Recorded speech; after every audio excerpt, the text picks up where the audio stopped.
Village పేరు చెప్పు. మిత్రులకి గ్రామ ప్రజలందరికీ కూడా నమస్కారం. కొద్ది రోజులుగా పూర్తి స్థాయి ప్రచారాన్ని నిర్వహిస్తున్నాం, ప్రజల వద్దకు వెళ్తున్నాం, ప్రజల సమస్యలపైన స్పందిస్తున్నాము. ఈరోజు యువత అంతా కూడా ఈ గ్రామ రాజకీయాల్లో యువత పాత్ర ముఖ్యమని వాళ్ళందరూ కూడా అనడం ఈ గ్రామమే కాదు చాలా గ్రామాలలో కూడా ఈసారి యువత గెలుపొందిరన్న విషయం మనందరికీ తెలుసు. ముఖ్యంగా ఐటిపల్లి గ్రామానికి తాగునీటి సౌకర్యం సరిగ్గా లేదు. ఎందుకోసం అంటే బస్ స్టాండ్ నుండి మన ఏదైతే స్కూల్ వరకు కూడా ఇంతవరకు కూడా నీటి వసతి కల్పించలేకపోయారు. అలాగే డ్రైనేజీ వ్యవస్థ కూడా అస్తవ్యస్తంగానే ఉంది. అలాగే కాకుండా గ్రామంలో చాలా పనుల కోసం మండల ఆఫీస్కి వెళ్ళాల్సిన పరిస్థితి వస్తుంది ప్రజలందరూ కూడా.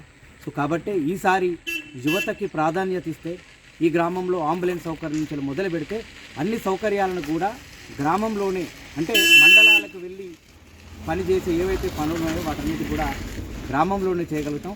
మాకు అతిపెద్ద సమస్య పెద్ద చెరువు నుంచి వెళ్ళి అటు వెళ్ళే రైతులు ఒక 4-5 కిలోమీటర్లు దూరం నడిచి వెళ్ళాల్సిన పరిస్థితి వస్తుంది.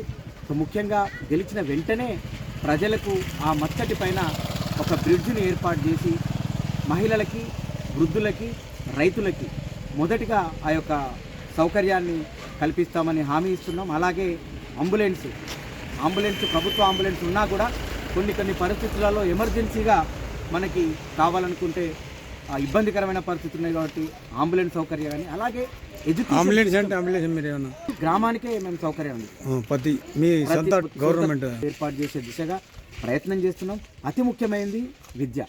ఈరోజు విద్య, వైద్యం గ్రామంలో చాలామంది వైద్యం అందక ప్రైవేట్ హాస్పిటల్లోకి వెళ్ళి లక్షల వేల కోట్ల రూపాయలను ఈరోజు ఖర్చు పెట్టుకునే పరిస్థితి ఉంది. రోజువారీ కూలి చేసే వాళ్ళు ఈరోజు హైదరాబాదే కావచ్చు, కరీంనగర్ కావచ్చు వెళ్ళగలిగితే వాళ్ళు వేల డబ్బులు కుమ్మరిచ్చే పరిస్థితి. కాబట్టి ప్రతి 2 నెలలకు ఒకసారి ఇదే గ్రామంలో మేము ఈ యొక్క మెడికల్ క్యాంపులను ఏర్పాటు చేసి వాళ్ళ యొక్క ఆరోగ్య పరిస్థితులను తెలుసుకొని అలాగే లోకల్లో ఏదైతే గ్రామంలో ఉన్న పిహెచ్సిని పటిష్టపరిచి మంచి మందులు అందించే దిశగా మేము ప్రయత్నం చేయాలనేది మా ముఖ్యమైన హామీ. అలాగే ప్రభుత్వ పాఠశాలలు ఈరోజు ఈ గ్రామంలోనే కాదు చాలా గ్రామంలో కూడా అధ్వాన పరిస్థితులు ఉన్నాయి. స్కూల్ బిల్డింగ్ మంచిగా లేకపోతే ఈరోజు టీచర్లు మంచిగా లేని కాడ స్కూల్ బిల్డింగ్లు ఉన్నాయి. ఈ రెండు మంచిగుంటే ఆడ విద్యార్థులు లేరు. అంటే విద్యా వ్యవస్థ పటిష్టంగా లేదనేది కనబడుతుంది.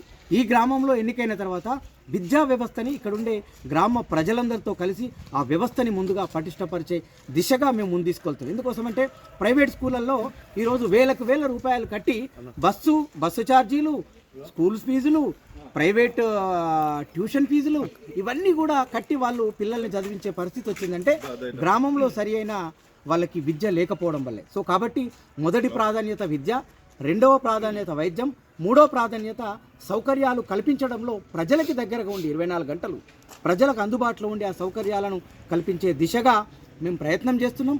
గ్రామ ప్రజలందరూ కూడా ఈరోజు యువత, పెద్దలు అందరూ కూడా ఊర్లో ప్రచారానికి వెళ్తుంటే బ్రహ్మరథం పడుతున్నారు.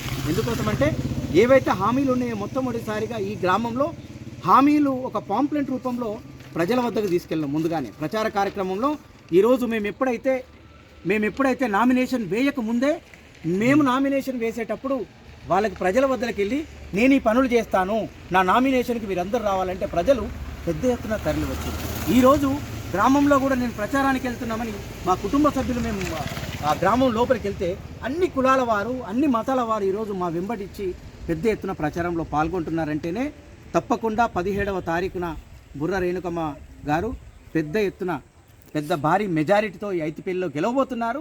ప్రజలు, యువత అందరూ కలిసి మార్పు కోరుకుంటున్నారు, ప్రజలకు పనిచేసే వాళ్ళు కోరుకుంటున్నారు. కాబట్టి సీరియల్ నంబర్ 2 కత్తెర గుర్తుకు ఓటు వేసి గెలిపించాలని ప్రజలందరినీ మీడియా ద్వారా మరొకసారి కోరుకుంటున్నాను.